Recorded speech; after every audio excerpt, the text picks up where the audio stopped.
Welcome to the Provoke and Inspire podcast. Come on, Chad, you can't laugh before I even get my first word trying out. to fix up my hair in the background really quick, but that intro is so fast that like any hair, like makeup kind of stuff has to happen really, really on the fly. Visually speaking, if StreamYard was like a straw, it's like there's a very narrow entrance and all the audio gets like sped up and condensed and then slows down and comes out. It's very weird. I don't know what they're doing with their coding, but we're grateful for StreamYard nonetheless. It allows us to do this. As I tried to say, welcome to the Provoke and Inspire podcast, learning how to follow Jesus in a post-Christian culture. My name is Ben Pierce. I'm the host of the show. And chatting me today is Joining Johnson. And joining me today is just good old Chad Johnson. He's no longer just sick, me, guys. Mentally COVID tried to take me out, but nope. It tried indeed. Feeling better than ever. Yeah, he's in good health and in good spirits. Yeah. And we're grateful for both of those things. As I mentioned every week, Provoke and Inspire is an official Steiger International podcast. We're a worldwide missions organization that mobilizes followers of Jesus to reach people who would not walk into a church. For more information, resources, and how you can get involved with us, you go to steiger.org. I'm not going to spell that out because David's not here to lambast me for my vague little encouragement to go to that website. So you're just going to have to figure it out. Steiger.org. It's not the tractor company. That's my one clue. We have an awesome guest joining us today. He's actually a returning guest. His name is Josh Porter. He is the pastor of teaching and creative vision at Van City Church in Vancouver, Washington. He's also the former and hopefully current member of Showbread, because Chad will try to no doubt recruit him for his future Furnace Fest outings. Oh, yeah. And for anything else, future records, future right. Are we ever just former anything? Anything. I think we're always kind of current in what we are and what we were. He is the author of the novel Punk Rock vs. the Lizard People. And today we're going to talk about his brand new book. In fact, it's so brand new, it's not even out yet. It's called Death to Deconstruction, Faithfulness as an Act of Rebellion, coming out November 15th, 2022. So without any further ado, and I'm not even sure what that phrase means, let's bring on Josh. What's up, man? Here I am. Just Here like that, you like are. magic. I appear as if from Just magic. As if you've Touch of just a been button. hanging out here for days. Just waiting for this. Your whole weekend was spent just sitting here. I've been counting the minutes. I got one of those chains in my office, the paper chains that you peel away a link. Yeah, it's like one of those calendars where you pluck out the chocolate on each minute as you await. Yeah, I got an advent calendar for this thing. I'm ready, man. Could they make any cheaper chocolate than they put in those things? That's all I want to know, because that's basically the same cardboard as the little lip that you pull to those reveal the little chocolate. wax, and they taste like the wax lips, which everyone was confused about. You remember wax lips? Apparently, you were actually supposed to chew on them after wearing them as a novelty item. Oh, man. Gross. There's a candy that's like lips, but I don't really remember eating them, and I'm not sure why I even brought that up. We're preparing for tomorrow's podcast recording, Josh, on the Jeffrey Dahmer Netflix, series. And when you said that, it just kind of reminded me that's kind of like my preparation reminder for that. Yeah. Hey, man, I can't take responsibility for the dark places to which your mind ventures. I'm talking innocently about nostalgic childhood treats, I'm talking about crazy Dahmer stuff. Classic Chad, bringing us into the, Anyway, let's move on. Yeah, all right, let's talk about your book, Deconstruction. It's a topic that is pretty popular today. You hear a lot of conversation about it, a lot of podcasts, a lot of for and against, and it can be kind of a contentious, confusing topic. So how about you just give us the overall, why did you feel compelled to write this? What are you adding to this conversation about deconstruction? Because I do think it's crucially important, and I'm excited to hear your perspective. Well, I think one thing that I add to the conversation, I don't mean to sound presumptuous or arrogant, because obviously there's been a lot written about some would call it the phenomenon of deconstruction. I prefer to call it something like the fad of deconstruction. Uh-huh. And there's some fantastic resources and great books that are already written. I mentioned a lot of them in my book. But something that I noticed over innumerable conversations with folks in my church, or as a musician traveling, or as a writer, just with peers, with friends, with people that I once knew in the music industry or in church circles, was that the more that I sat down and had conversations with jaded post-evangelicals or people who had deconstructed and thus deconverted from orthodoxy or the kind of historic apostolic Jesus movement, was that I have all the same reasons to not follow Jesus anymore. And in fact, and I don't mean this as if it's some kind of contest, but in many cases, I would sit with people and they'd tell me, this is why I have become estranged from my faith. This is why I no longer feel as if I can follow Jesus with integrity or be a part of the church, or however they want to describe it, identify as a Christian. And I would have all those same stories. I would have all those same, tragic little outposts on my timeline. And they would say to me often in these conversations, meetings, what's different about us? Why did you choose to stay when I'm choosing to go? And there weren't any of the obvious answers. It wasn't as if, my livelihood depended on identifying as a Christian. I have never profited from following Jesus to date, Just wait till November. This book's about to change that. Wait till this book comes out, and then my integrity will be in question. But and it isn't as if it's done me a lot of favors socially, or in my history as an artist. In fact, you could make an argument that it's made things harder. And I don't mean that in some kind of tragic martyr kind of way. I just mean that there wasn't some obvious thing you could point to and say, like, well, of course you're still a Christian because of this, And so that was a question people would often ask me. Why? How come? And I sat down to write a book that was going to be, a thoughtful, intellectual, and theological defense of orthodoxy by saying, oh, well, these are the reasons people deconstruct. Here's really thoughtful arguments against those reasons. But those books already exist, and there's a lot that are really, really good. And when I sat down to write the book, I realized, combing my mind for all those conversations, that in my experience anyway, there are obviously lots of intellectual reasons that people abandon faith in Jesus. But for the most part, when I looked back over those interactions and conversations, I realized that the reasons people leave faith and leave the church are primarily emotional, and then they have intellectual kind of ties. There's intellectualism braided into it, and people have really thoughtful questions and pushback against what Christians believe. But most of the time, the conversations become inherently emotional. They were hurt, or they have been kind of bent and bruised by hypocrisy, or the things that they've seen, things that have happened to them, things that they've done, things that have been done to them. So what I ended up writing was kind of like this weird hybrid of a memoir, my story of following Jesus and my own journey through deconstruction and my estrangement from evangelicalism and all the questions and wrestlings and doubt that I had, and mixed into that why I choose to continue to follow Jesus, and I come at those answers as both like a storyteller, like this has happened to me and here's why I believe, and as a pastor and someone who's interested in theology and the Bible. I'm curious, Josh, what the deconstruction phase or fad look like for you, and how long did that kind of season last? It, for me, was kind of like a long stay on the precipice.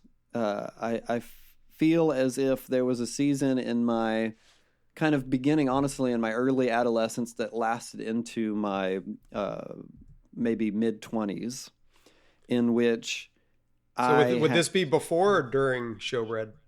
During. Okay. During. It began just before or around the time my brother and I were like, oh, we should start a band, and lasted all through the earliest phases of Showbread, probably up until the little bit of success that Showbread had as a band, or as a musical career.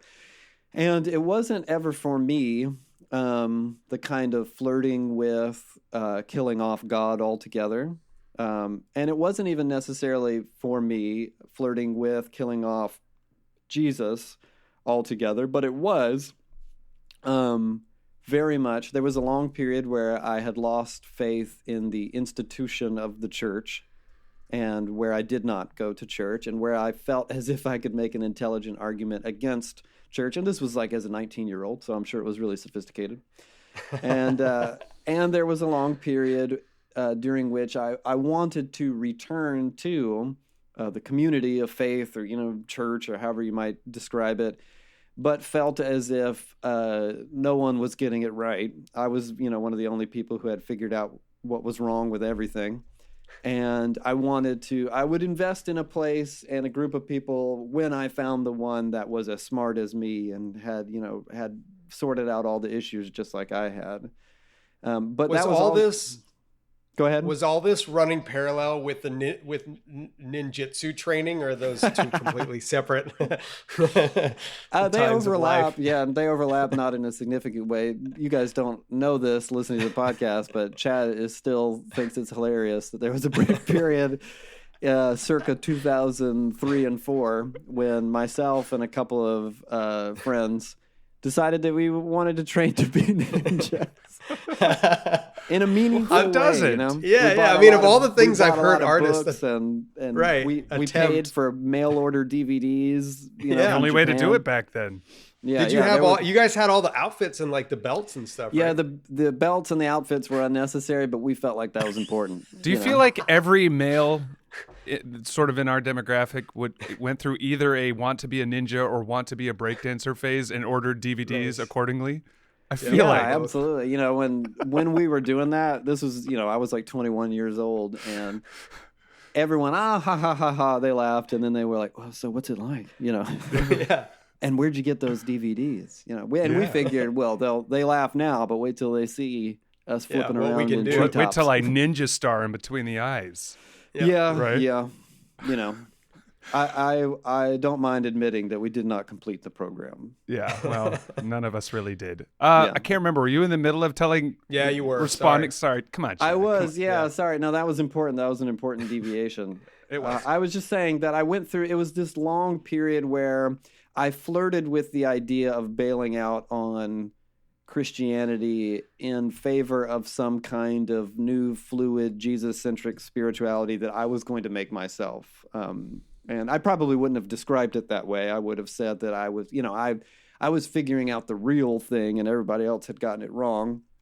And for me, that would probably have looked like getting rid of church, getting rid of a lot of the institutions of evangelicalism. I am from the Deep South and have always had this like deep allergic reaction to traditionalism. I'm kind of wired to a fault, for sure, for reactionary rebelliousness. Like if, all growing up as a kid, that was always my story. If someone says, oh, this is the way this is done, then I would be like, why? I don't want to do it. If someone tells me I have to do it, that means I really don't want to do it. I don't like being told what to do, all these things. So that creates this combustible recipe for someone in the Deep South who's growing up Southern Baptist in a hyper-conservative, hyper-fundamentalist kind of culture. And this is during the 80s and 90s, so, cultural panic around everything from art to the world out there that's encroaching on us, and we were kind of white-knuckling it, waiting for the rapture. And I was drawn to art and music and film and usually the types of things that were frowned upon by the culture in which I was raised. So I had always had this romantic, as flawed as my Christian upbringing was in many ways, I was instilled from an early age with a vivid picture of Jesus as personal, Jesus as, the personal Lord and Savior, the one that answers prayer and hears you and cares about kids. And, that for me didn't go away. So I always loved I think if I'm being honest, I love the idea of Jesus. I did not want him to tell me what to do all the time, but I liked the idea of Jesus as loving and Jesus as gentle. And I liked when Jesus confronted people who weren't me. I liked when Jesus, critiqued the people that I felt warranted critiquing. So I was going to make up a new thing, or I was going to figure out the real thing. And so all this time, I'm making art and I'm talking to people about Jesus, and I felt as if I was part of the, I identified as a Christian. I never said that, I don't even believe this crap anymore. But it became increasingly difficult as those years wore on. This is something that I talk about in the book, but especially, post 9/11 America, it felt really difficult to be young and in a punk rock band and being like, I'm a Christian, when the face of American Christianity was very ugly at the time and kind of bloodthirsty. And a lot that for me was the first big wave of deconstructionism and deconverting. That was when a lot of our peers and bands and stuff were like, I just can't do it anymore.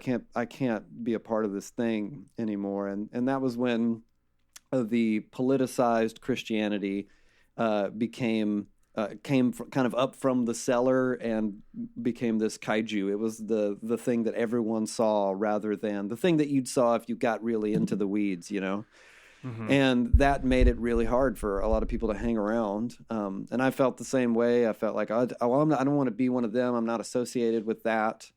And as an artist, as someone who is writing songs about Jesus and about faith and trying to figure it out, that world was often unkind to creativity and to talking about Jesus in ways that weren't conventional. And Chad knows this. He was the one who was calling me and saying like, okay, well, the Christian bookstores won't carry this album if you don't do something about this song, and all those things put a lot of pressure, or they contributed to this gestating cynicism in me, and kind of a cynical, and if I'm being honest, prideful, arrogant. I felt like, no one gets it. I'm the one who gets it. I'm smarter than these people. And I liked the way that made me feel. I liked provoking people to get a reaction. Inspiring them. Yeah, I liked the provocation and less the inspiration. Now, there were, I think, really genuine, sincere moments. I don't want to paint this picture of like, everything we said during this period was a sham. All through this, I was sincerely trying to figure out what it meant to follow Jesus. Like I was, carried a Bible with me everywhere I went, and I read from it almost every single day. And we had, as a band, we had Bible studies. We were really trying to work out what it meant to follow Jesus, that I was just having a lot of problems settling down into the American Christian machine. And I felt like there was probably no way to follow Jesus in a traditional way, or the way that had been presented to me.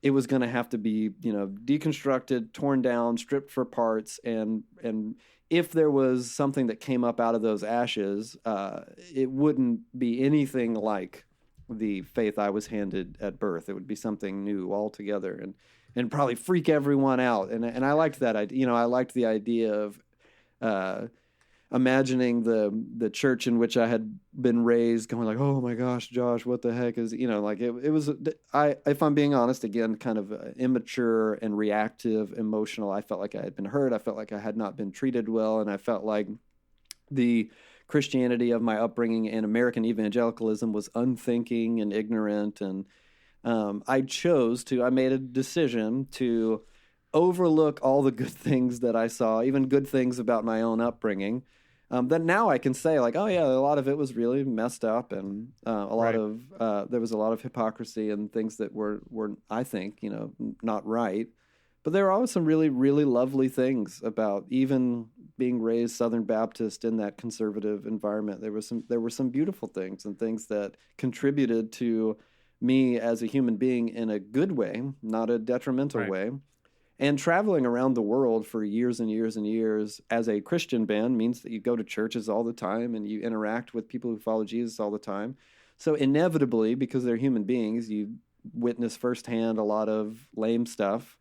But we also witnessed like a veritable avalanche of beautiful, like deeply inspiring, self-sacrificial love from all kinds of people all over the world. And I would make decisions to be like, oh, yeah, that's true, but this lame thing also happened. Sure. So therefore, the whole orchard must be bad, not just the few apples. And it became for me kind of unsustainable. I felt as if if I wanted to figure out how to follow Jesus, I wasn't going to do it by myself. I became aware at some point of my own limitations. It took years. And I eventually had to wander back into church, understanding and believing like, oh, it's broken. The people are broken. It's messed up, and people are going to make mistakes, and I'm going to make mistakes. And now, all these years later, to sit down and have conversations with people and tell them, yeah, this is my story. This is where I came from. These are the things that happened to me. This is the way that I was often treated, or these are the things that I have seen and the things that I've dedicated a lot of my life to kind of combating and arguing with. And now I am more deeply rooted in what I think is like the historic, Orthodox apostolic way of Jesus than I have ever been. I did not make up some new, kind of fluid spirituality of my own design. I did not deconstruct hundreds and hundreds of years of the Jesus movement. In fact, it's more traditional in a lot of ways Sure. than it has ever been. And the question I often get is like, "Whoa, what the heck? How did you get from there to there?" Yeah. When you combine or couple together the inevitable hypocrisy of the way human beings live out their faith, right? That's never going away. And you combine that with what feels like also the inevitable sort of arrogance and rebellion of youth, and to varying degrees within people's personalities and proclivities.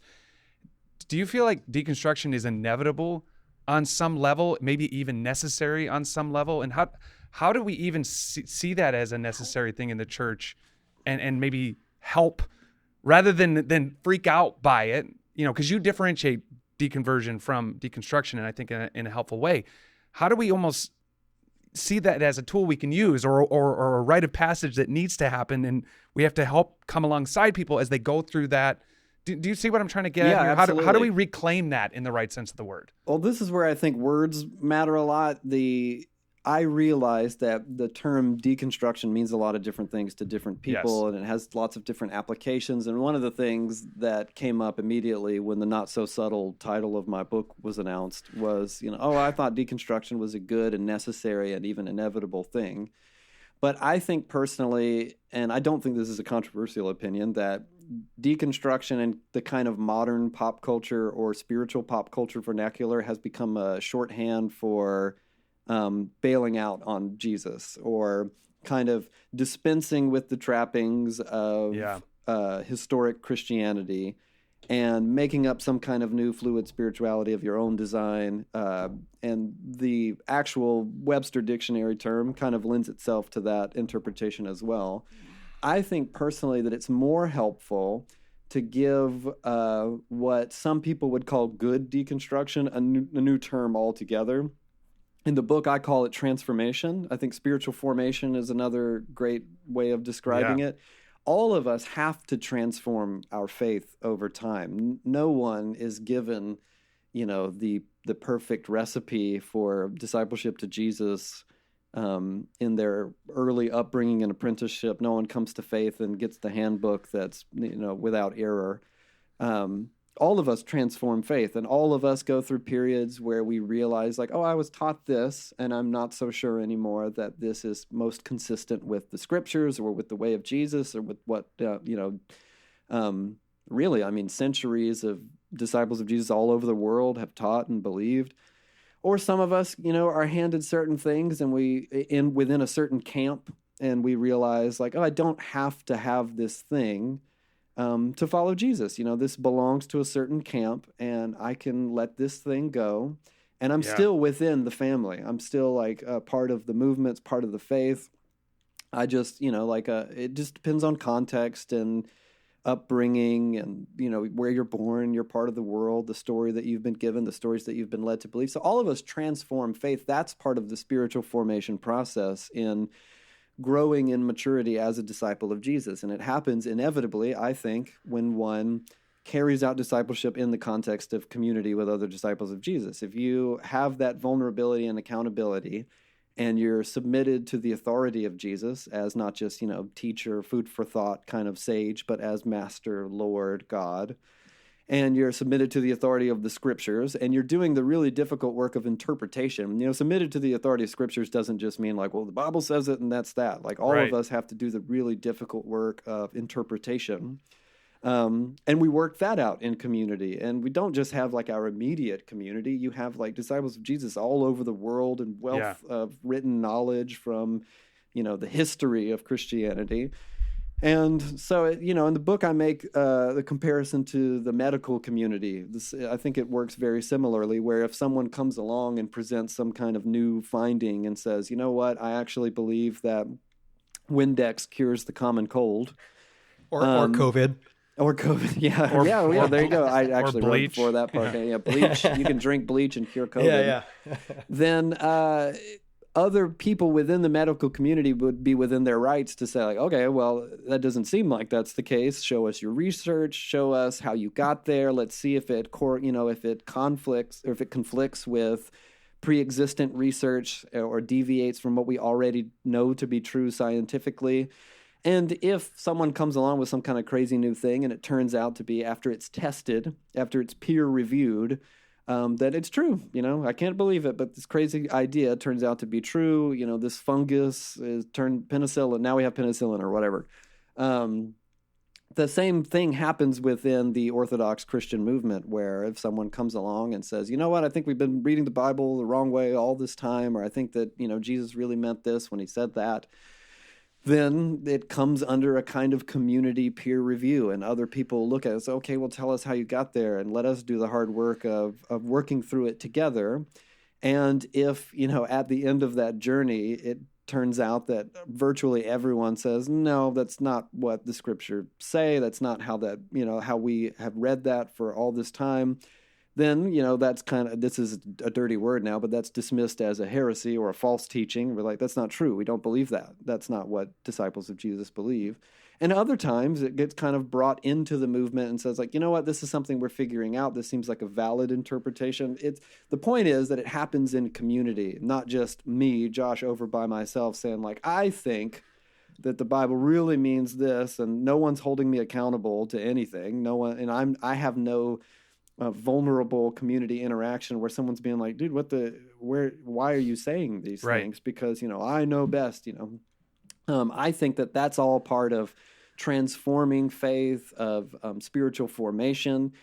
And, usually, at least in my experience, you can tell when the transforming journey starts to break down into deconstruction, and it usually leads to or is on the heels of wanting to break off from community accountability and vulnerability. When someone says, you know what, I actually think this, and yes, this can obviously go poorly and can be abused, but I have seen, quite frankly, people lovingly and humbly come around someone and being like, oh man, tell me why you think that. Tell me what you're going through. Let's figure this out together. Let's pray for you. And inevitably or eventually people come along them and say, like, dude, it's just not true. These things that you're saying, they're not true. We want to hold you to a higher standard of allegiance to Jesus, faithfulness to Jesus. And someone says, like, I'm out. I don't want people speaking into my life with accountability. And then now they're in isolation, and they go clicking around until they find someone who tells them exactly what they want to hear. And you can find someone to tell you what you want to hear on anything. If you really want, the world to be flat, you can find someone to tell you that that's true, or drink bleach, or, whatever it is. Yeah. You can find someone to tell you that that's true, but that usually happens digitally. And that's not transformation. That's deconstruction. So I just think that at this point, differentiating terms is helpful. Spiritual formation is a more tried and true historic term for what happens when we develop and mature and evolve faith. And it does involve changing things that we believe. Deconstruction to me sounds destructive and inevitably leading to deconversion. How much of this is, it sounds like this is the core of this is humility. And humility comes from recognizing that you're not the center of the universe, but culture today tells us that we are. And so how much of this is the influence of secular humanism impacting my lens now through which I view everything? And, Tim Keller often talks about the problem of evil and how we have this idea that if I can't think of a good reason why something happened, then there can't exist one, right? It's this arrogance of thinking that if I can't understand a certain aspect of my faith, or if there's a certain moral issue that's coming up or a conundrum I'm facing, if I can't think of a good reason, then there can't be one, and I'm out. So how much of this is the world, the secular humanism infiltrating our minds and then kind of distorting the process we should be going through when we come up with doubt and skepticism, as opposed to just saying, well, I'm an island, so if I can't think of it, I'm out, and I'll find other people who are like me. Yeah, it's huge. It's huge. I think that people often underestimate the power of influence and the inevitability of influence. You know, we like to think of ourselves as uninfluenceable because it sounds dumb. I mean, I know that I do. I love to think of myself as like, man, no one convinces me of anything. I figure it out on myself, at least subconsciously. I don't usually go around admitting that. I guess I just did. But we love to think of ourselves as above influence, and that we're totally rational and we're level-headed and we're objective in the way that but it's just not true. I mean, think of the way that popular documentaries affect pop culture consciousness. If a popular documentary comes along and it doesn't matter, like if it's well made and the music's correctly placed and everyone is just immediately like, oh, they did it. This person did whatever the thing is, or I can't believe we didn't know that we were all supposed to be doing this thing, or, you know, whether it's about health or fitness or a murderer or whatever it is. I shouldn't have bought those leggings. Yep. Oh my God, I can't believe this.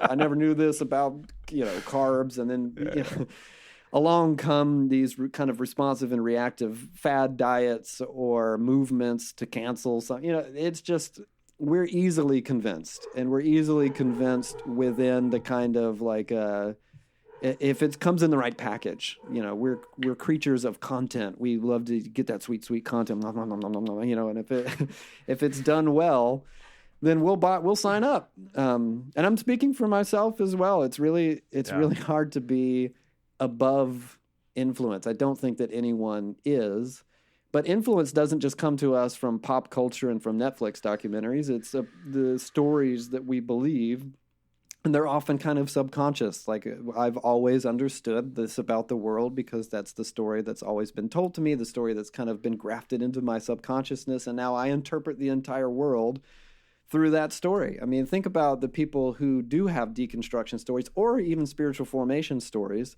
And if they're taught, you know, some kind of doctrine as if it's necessary and integral to following Jesus, and then the moment that they step beyond their camp, kind of the isolated walls of their own camp, whether that's like a systematic theology or a denomination or a certain sect of the movement, and they realize, like, oh, I did not know that not everyone believes this or takes this for granted. I don't mean to step on any toes or anything like that, but I mean, that was my story. I was given certain ideas as if they were core doctrines to following Jesus. And then the moment that I started to read beyond my camp, I was like, oh my God, I can't believe how many heretics there are. You know, like, I was shocked to discover that, oh, not everyone, this is like a relatively new idea, or not everyone believes this, or this kind of exclusive to my denomination or the way in which I was raised. And it becomes kind of terrifying. You're just like, well, geez, what the heck else was I led to believe? What else is unsure? Yeah. But my point is that, like, you just kind of take these things for granted because that's the story that we've been given all our lives. And you didn't even stop to be critical about this one thing because, well, of course, that one thing, that's just what I've been led to believe. And you add to that the kind of crescendoing fragility of people in the digital age. You know, there's this idea that if I don't like something, then it should stop. You know, if I should have the kind of power in the cultural sphere to get art censored or to change it, or to have certain people and personalities silenced or removed from the world. And you get these really hissy fits that are thrown over anything that you can possibly imagine. Something somebody said, something a politician did, or, you know, what is or isn't in a movie, or what some artist said in their, you know, on Twitter versus a lyric that, you know, when people really expect these things to just change because they want them to change. Yeah. and they go absolutely ballistic when they don't, or if they don't according to their terms, and no one really sees this. Or I'm being hyperbolic, but it seems often as if a lot of people don't realize that this is an untenable way to navigate life in the world. And so, you begin to think of yourself as inherently right, depending on and based on your kind of evolving cultural sensibility that's usually informed by your political leaning and your social media tribe. And you begin to think like, well, I have the correct worldview, and I can therefore enforce it because it's just right. It's objectively, morally right. When I was a kid, that was happening almost exclusively on the right side of the socio-political aisle, like kind of conservatism and right-leaning political stuff, the religious right. They had this kind of stake in the ground that was, we're right, and we're going to enforce our idea of rightness, our morality on the world. And we can do that because we're just right. When you're right, you get to do that. So we want to pass legislation that makes people behave a certain way, and we don't want art that deviates, from our moral sensibilities. And if it does, it needs to be taken down, and it needs to be censored and shredded. And today, that has just migrated over to the left. It's the exact same kind of fundamentalism. So we want control over what's said in schools, and it needs to align with our sense of moral rightness. And any art that deviates from our moral paradigm has to be silenced and censored. It hasn't really changed at all. So it's that same fragility and that same kind of egocentric, like, but we're right, we're on the right side of history. So of course we get to enforce this paradigm. And then the world turns out to be all screwed up, and people are all broken, and they just won't cooperate with, our felt rightness. And it gets the deconstructing party into all sorts of trouble. You talked about like how the way Tim Keller says that if it doesn't seem right to me, or if I can't reconcile it, well, then it just must not be right. It's incredible to me, the great wealth of folks who have abandoned faith or kind of abandoned the church, and it will be based on such a narrow paradigm. In many cases, it's like, well, I heard this podcast. The guy made a really good point, but then also color themselves as refreshingly free thinking and open minded, and beyond the mind control games of the church. I'm like, that sounds refreshingly just placed in front of any additional word sounds so perfect. Refreshing. Like I want that. I'm refreshingly, post-Christian. Like what, dude? I want to join your RPC, refreshingly man. Post whatever. Who doesn't want to be refreshed? Yeah. Something, Josh, that really was special to me and my kind of where I've been in my faith journey was last year.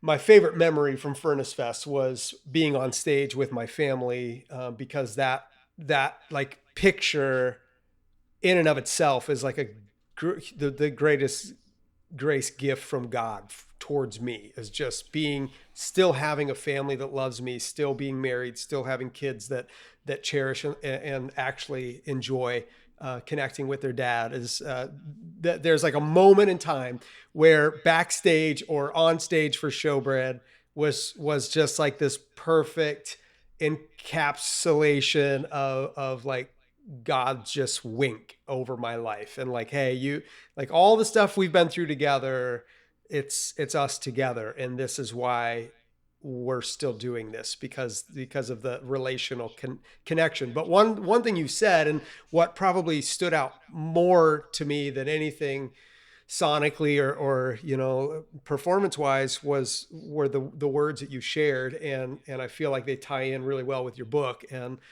you essentially said a couple of things that stood out. One was like, we believe more now in the words we wrote almost 20 years ago than we did then, which is kind of shocking based on everything that we've been talking about and the world as we've known it, of creatives and friends and the paths they've taken.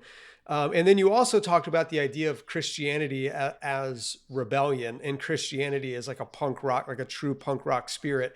So can you elaborate on the idea of why faithfulness to Jesus is maybe as rebellious now as it's ever been? Yeah. Well, I think, the subtitle of the book is Reclaiming Faithfulness as an Act of Rebellion. I think that the way of Jesus is and has always been inherently rebellious, and has always been a revolt. It's been a rebel movement. And I know that we tend to romanticize that term and make it sound really cool. And I was criticized afterward of, somebody online, or someone sent me a thing online. Critiqued you? Yeah, can you imagine? On the internet? The nerve. Wow. And on the internet. What are they thinking? No, I don't know who this person was, and I don't have any beef. Did their name start with a C and end with a D? With a ha in the middle? No, No. Someone sent me a link of somebody saying, he went full youth group or something when he gave his little speech about how Jesus is punk rock or something. And I thought that was funny. It was like, hey, I guess that I did sound that way. Yeah. Dude, but, if you were a what did they call you, a youth pastor or something? Yeah, I'd be in. I went I'd full come. youth pastor. Yeah. You're like the most appealing youth pastor that any kid could ever ask for. I mean, Yeah, that'd be great. It just wouldn't get any better. So in another life. Compliment, bro. Oh, Yeah, I appreciate it. And it's like, I think that it said something to the effect of like he might as well have had like a backwards hat sitting the wrong way at a chair or something like that. And I was like, that's pretty funny. That is. I don't own a hat, but that's pretty funny. Nice. Yeah, or a chair. Yeah. I sit forward in my chairs. Thank you very much. No, but the funny thing about it is like, okay, and then, related to that incident, another time, I used to when I was younger, but I don't anymore, honestly, go poking around the internet to find out what people are saying about stuff that I've done. I don't find it to be a healthy exercise. And I'm not on like social media or that kind of stuff. So someone emailed me a link to, I believe it was a subreddit. And it was a subreddit made up of people who were essentially deconstructing faith, but finding their own new version of Christianity. And someone on the board was suggesting people try my old man Showbread and saying like, oh, this was helpful to me. I think that they meant just like kind of like stepping beyond the restrictive bounds of, ordinary evangelical thinking. Like, oh, this is a band that challenged some of the norms of my upbringing, which so far that's fine. I'll take that. I definitely don't want to be lumped into the deconstruction movement whatsoever, obviously, given the not so subtle name of the book. But then someone else came along, and this is why the person was emailing me, and we're like, yeah, that's fine. But just so you know, I think that the language they used was that they were like, Josh pretty much, he's a pastor now, and he pretty much toes the evangelical line on, I think specifically they mentioned sexuality and gender or something like that. And other people were distressed. They were replying to them being like, what? Oh my God, I'm so disappointed. I'll stop listening to them right away. I had no idea. Should I delete my suggestion? Like, should I erase it from the world? I'm so appalled. I had no idea. And this is obviously with like no one cited anything or put a link in there or something like that. I think there was one person in the conversation who said, what do you mean by that? And can you point me to a resource that, describes what you mean? But the rest of them were just like, oh my God, I clearly said the wrong thing. I don't want to be kicked out. So, and that's kind of what I'm getting at, is that if you follow Jesus faithfully, and I'm not claiming to have done, follow Jesus faithfully, I'm the one who's figured it out. But if you attempt, let's just say if you attempt, that is something I'm trying to do. If you attempt to follow Jesus faithfully and consistently, then you will be faithfully and consistently at odds with both sides of the kind of cultural, socio-political binary. You will not be welcomed by the fundamentalist right or the fundamentalist left. And I don't mean to characterize people and be like, oh, they're all bad or anything like that. I just mean that Jesus consistently presented, not even me interpreting or teaching my theology of Jesus, in sermons, or just opening the scriptures and reading from Jesus, will elicit, very strong reactions from both sides. Both sides tend to have we like Jesus about this stuff, and you can quote Jesus at will, to make it sound like you're, lending credibility to whatever cause it is. That we love to decontextualize Jesus because he's, the greatest teacher that's ever lived. So he has a lot of nuggets of wisdom that are, they sell just on their own as a little quote, especially if it's something like "do not judge," or "you will be judged," or that kind of thing. Or when we love Jesus when he talks about love and kindness and compassion, and it tends to, it's an easy characterization to make. The left loves Jesus when he talks about justice and steps out against racism and misogyny, and he did, and he does. But they don't want Jesus giving them a sex ethic. He can keep his opinions to himself when it comes to sexuality or something like that. And then the right, they love Jesus when he's on about judgment and hell and, sheep versus goats. And he did talk about those things, but they don't want him to talk about money. They don't want him to talk about justice and reconciliation. We all have these areas where we are no-go areas for us with Jesus. And I mean, even in the middle, when you're trying to faithfully and consistently follow Jesus, inevitably he starts to say, now we need to deal with this.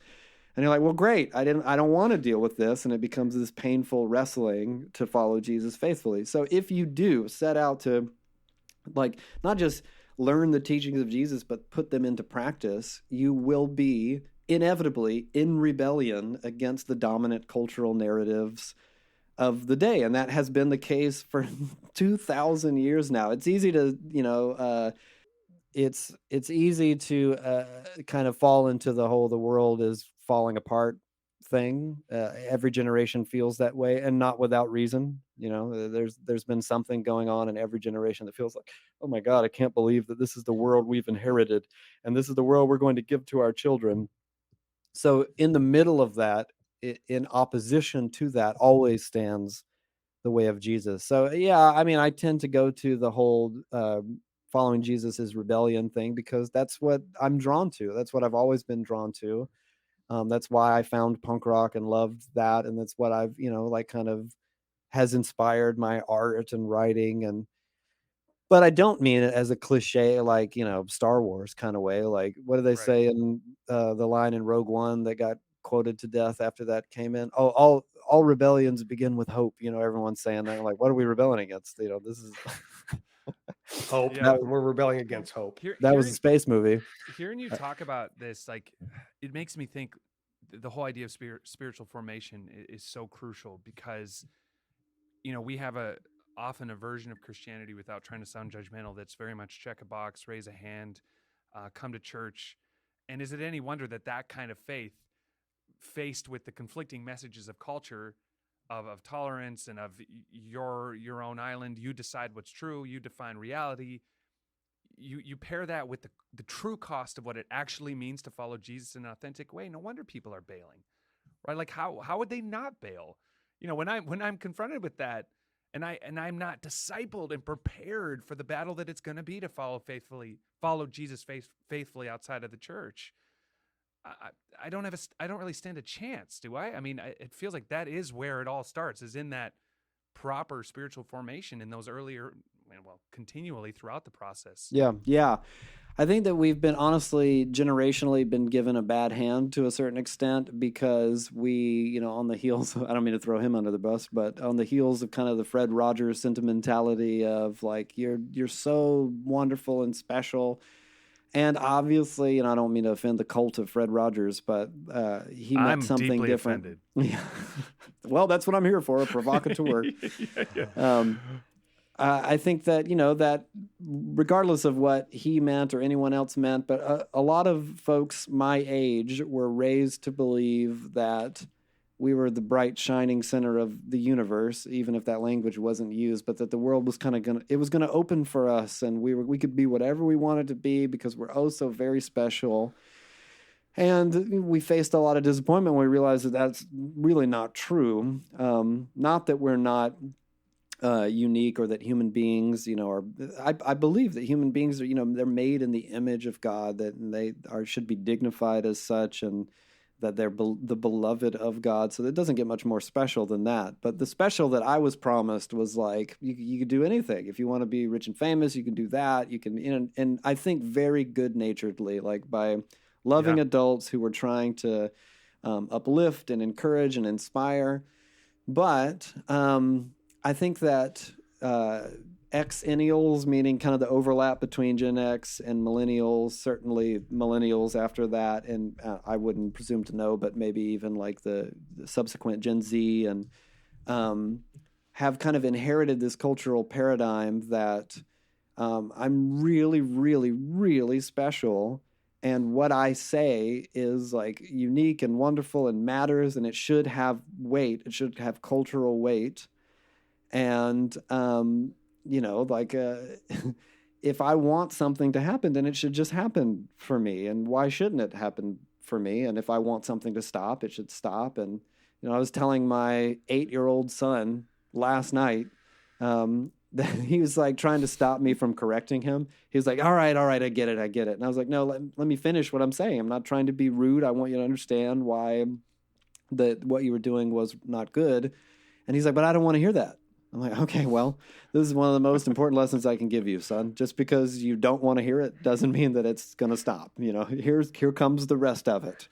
But I think that, we, many of us, and myself included, kind of struggle against that idea. It's like, well, I don't want that. I don't want to do that. Yeah. And that sets a generation of evangelical Christians up for crashing and burning, because the prerequisite, not even the like level 10 discipleship to Jesus stuff, but the prerequisite to following Jesus is die. You have to deny yourself. Yeah. And in one particular text, deny yourself daily, and be willing to like give up everything to follow Jesus. And his language is so hardcore. He has the whole like, if you're not for me, you're against me. That's the Jesus original. Or like, if you don't gather with me, you're scattering me. If you're not contributing to the cause of the kingdom, then you're trying to disrupt the cause of the kingdom. Yeah. And Jesus did, in detail about light and darkness. People are kind of hostile or allergic to it sounds like us versus them. And I get it, I get that. But Jesus he had paradigms for categories for like there's sheep and there's goats, there's light and there's darkness. You're for me or against me, and you have to die. If you want to follow me, you have to die. Yeah. And it seems like, and this is something I encountered myself, is you come into discipleship and you try to grow and mature, but then Jesus is asking you to deny yourself, and you're like, but I don't want to. So give me the next thing. Yeah. Give me the stuff that I like. And he's like, I can't. You cannot follow Jesus without self-denial. And that is not just a doctrine, but the prerequisite to following Jesus will never have a home, in the pop culture vernacular. No. Self-denial is not just weird, it's oppressive, Yeah. Yeah. So maybe to wrap up, we've talked a lot about the rational sides of deconstruction, but you've also said how it's not rational, right? It's emotional. It can be based on very flimsy things, like you've heard one podcast or read a book and then that's it. So for those dealing with this, and maybe not so much personally, because this conversation is gonna hit them in a different way, but maybe someone in their life is dealing with this, a family member, a friend. You can't necessarily speak to them about this rationally. How would you approach someone in the throes of deconstruction in a way that doesn't just call them a member of a fad, but reaches their heart, and hopefully you can help them navigate through this in the right way? What kind of thoughts would you leave us with at the end here? Yeah, that's huge. Obviously I've been picking on it throughout the podcast, and I'll be honest, I do in the book as well. But I'm doing this as someone with lived experience. This was my story. This is who I was. I'm honestly picking on myself, which is why I don't mind saying that I thought I had figured it all out at age 19, and still did. At 25, I figured I was onto something that no one else was onto. And it took me a while I think I would have happily admitted that I had been hurt by the church or that I had been wounded by hypocrisy, but I would not have made the connection that that wounding and that, or trauma, if you like, had contributed to my doubt and despair and my estrangement from the faith. I would have probably said like, no, it's not that. Yeah, I've been hurt, and yeah, I'm mad, but I actually have these really good intellectual reasons for wanting to deconstruct. And I want to be clear. I do believe that there are quote unquote valid intellectual reasons to deconstruct, if you like, meaning that there are real legitimate questions and issues when confronting with the difficulties of the Bible, for example, or just theological questions that are really hard to wrestle through and navigate. I don't mean to make it sound like anyone who has any kind of doubts about Christianity is just dumb and they don't know what they're talking about and they're just emotional reactions. Like, they're really good intellectual issues that come along on the journey of discipleship, or even just like are standing at the door before you enter discipleship to Jesus. And I've been through those. I think that they're very valid reasons, and there are very deeply intelligent, rational people who don't follow Jesus. No one can make the argument that there aren't. These people aren't stupid. They're really, really sophisticated, intelligent people who know as much as, you can know from a book, and have concluded, I don't think that this is true, and I will not live this way. So I don't mean to make it sound like, oh, everyone who doesn't think what I think is dumb. But I do think that deconstruction, at least the kind of movement of deconstruction over the last 10 or so years and longer, is a deeply emotional and reactive movement. A lot of us are, were raised in the church or kind of reared by youth group culture, and we saw the bad stuff and we saw the hypocrisy, and we couldn't resolve the tangles, and we wanted out. And a lot of us, I think, have not yet made that connection between like personal wounding, anger, like parent wounds, father wounds, mother wounds, the hurt that was done to us by someone we looked up to, or a figure that represented Christianity, or in many cases represented God the Father for us. And we think that our reasons are purely intellectual or purely philosophical, rather than emotional and reactive. And something being emotional reactive doesn't necessarily mean that it's always wrong or always bad, but that factors in. So I know for me personally, if someone would have come along when I was, 19 and 25 and said like, you're just emotional and you're reacting against your Southern Baptist upbringing, I would not have heard any of it. The window would have been closed. I would have, shut out anything that was like, nope, you don't understand me, I'm too smart for you, that kind of thing. I'm not accusing everyone who deconstructs of this kind of narrow-mindedness, but I think that maybe a more helpful thing is to lovingly, graciously, and humbly ask questions, listen, and challenge the challenges. Deconstruction kind of makes promises that it can't keep. It promises a more open-minded, free-thinking spirituality. And what ends up happening is you trade one uniform for another. You think that you're getting out of the walled-off Christianity of your upbringing, and you're going to have some new, beautiful spirituality that dispenses with all the crap that hurt you and that you think is so dumb. And then you just get a new spirituality that inevitably walls itself off from the old one, and you inherit, in many cases, a new kind of fundamentalism where there's a new language and a new word police and a new moralism and the emphasis on, legislating behaviors, and suddenly you're the exact same thing on the other side of the aisle. And I think that challenging the challenges, meaning, having conversations and saying like, okay, well, why, how did we get here? And what does it mean to abandon ship? Why abandon ship? Do you really think that it's better to work this out in isolation versus community? Or did you really expect that you would not be hurt by any people? Have you never hurt anyone yourself? And I realize these all sound kind of accusatory. I just mean that in the context of relationship, having a space where you can actually hear from people, and have conversations that don't where they get amped up and it's just, oh my God, I'm so worried about what's going to happen to you, and more about space to figure stuff out. I think that I did not, end up in the same place as many other deconstructionists. And honestly, part of that was because I, by the grace of God, not because of my own hard work,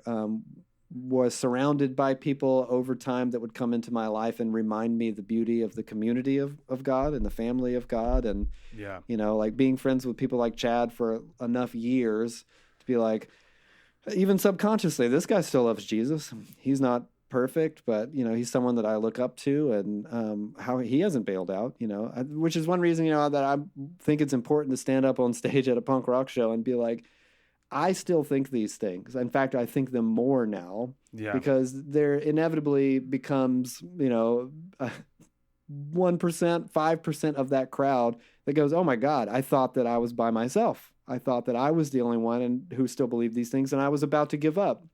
And that was the conversations I had after that show, where people like, it was so incredibly encouraging, not because, oh my God, you said the most incredible thing, but just to know that there's someone who's like, I didn't quit, and I'm not going to quit ever, in what felt like a sea of people that were like, they're gone, they're gone, they're gone. And to be able to say, like, look, I'm not trying to convince you or bring you over the wall, or, I'm not trying to trick you into something or give you the most sophisticated intellectual argument, but I am trying to tell you I'm still here and I'm not quitting. And you can take that how you will. If you want to talk about it, we can talk about it. I'll tell you why. But it is important for people to know that in conclusion, I realize I ramble. Let me just say this in conclusion, that a friend of mine was saying the other day, as I was having a conversation with him about, he's a pastor in San Diego, is often discouraged by the deconstruction movement. And he was like, it's helpful for me to remember that the average Christian in the world is like a 16-year-old Nigerian girl, meaning that the movement of Christianity is so much bigger than the tiny microcosm of the evangelical story in the Western world, in America. And it seems like, yes, oh my God, everyone's bailing out. But really, it's a very specific demographic. It's usually an educated, often affluent, white millennial Christians with social media accounts that are bailing out on Jesus. Yeah. But across the world, in the majority world, and there are people who are still dying, literally, to follow Jesus. There are groups of people who don't have access to Instagram to make their big, brave I quit post, who are following Jesus faithfully across generations, across years and years of their life, at great personal expense. Yeah. The average Christian is not the white millennial Instagrammer. And so the movement is much bigger than we tend to think, and the movement is still faithful and still rebellious. Yeah, it's, again, humility at the core of it, right? That we still somehow make ourselves the center of it, even in quitting. Yep. And often throw accusations in the face of Christianity that don't even represent who now really would make up the majority of Christianity. It's that it is even a white religion in that sense. Yep. Despite, as you said, the baggage that rightfully needs to be confronted and deconstructed. There's no false dichotomies here. It's just, separating sort of the wheat from the chaff, if you will. But, dude, I really respect your willingness to speak out on this. I know at that festival that would have been a tough crowd, like in a literal and symbolic sense. And so for you to do that was huge. And I know there's probably more people encouraged by that than you will even ever hear. So I appreciate it. I know I haven't known you like Chad has, but I take great encouragement from you as well. I want to point people to this book. Like I said before we started recording, this will come out much closer to when the book is out. We'll try to time it as close as possible, given the limited time span of people's attentions. Yeah. When does the book? Is it November 18th or November something? November 15th. November 15th. And it looks like you got signed on to a real publishing company. What? Which makes me wonder if you would consider the book publishing world to be more or less corporate than Tooth and Nail Records. It's very similar, actually. I bet it is. You have people's fingers in your, in your creative wares. trying to tell you how to do stuff. But yes, it's a give and take. The only difference is that they're not my fingers. Sorry, dude. Yeah. Sorry. Yeah. I wish If only. If only. Yeah. That's in and out of context. That sentence makes me uncomfortable. JoshuaPorter.com, correct? For JoshuaSPorter.com. Sorry, got to get the S in there. That's crucial. Yep. Sorry, there's probably a JoshuaPorter.com. That's a completely different story. I would have his imposter. website. Imposter. So check that out. I'm sure all things book will be there. Ways to pre-order, all those types of good things. Dude, thank you so much. I really, really appreciate it. This has been a fun conversation, as I knew it would be. And I look forward to more from you in the future. And when you want to come back on, please ask. We'll bug you probably before you'll bug us, because you're a favorite, and we love these conversations. So thank you. No, dude, thanks for having me. It was awesome. I appreciate it. Yeah, all right, I'm going to hit this little close thing. We'll say goodbye to you off air, so to speak. And thanks all of you who listened. And there's Chad's dog once again. Sorry. A salute to the canines among us. Peace.